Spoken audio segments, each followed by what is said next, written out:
క్షమించాలని మనసుతో ఇక్కడ ఉన్నారా? ఎవరి పేరు ఎత్తినా, ఎవరి ఫోటో చూపించినా, ఎవరు వీడియో ప్లే చేసినా సుర్రమంటుందా? No no no no, let go. కొంతమంది అంటారు, హౌ కెన్ ఐ, ఒక్కసారి క్షమించాను కానీ మరలా అంటే కొంతమంది జ్ఞాపకం చేసుకోవాలి, కొన్ని విషయాలు అంటే లోతైన గాయాలు ఒక్కసారి క్షమిస్తే పోయేది కాదు.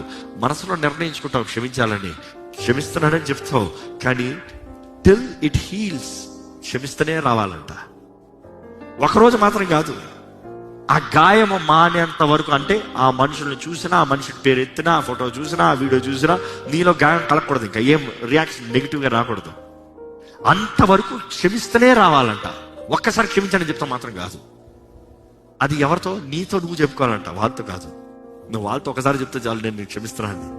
కానీ నీతో నువ్వు, నేను వాళ్ళని క్షమిస్తున్నా, నేను వాళ్ళని క్షమిస్తున్నా, నేను వాళ్ళని క్షమిస్తున్నా, వారు నాకు విరోధం చేసినానికి నేను క్షమిస్తున్నా. దేవా, నేను నమ్ముతున్నాను ప్రభా, వారిని క్షమిస్తున్నానయ్యా, నన్ను క్షమించయ్యా, మా అపరాధస్తులను మేము క్షమించే ప్రకారం నన్ను క్షమించు Prabha. You see, that is what we need to remember. లేకపోతే నీ ప్రార్థనలకి నీ క్షమాపణ లేదు, జాగ్రత్త. నీ మొరకి నీ క్షమాపణ లేదు, జాగ్రత్త.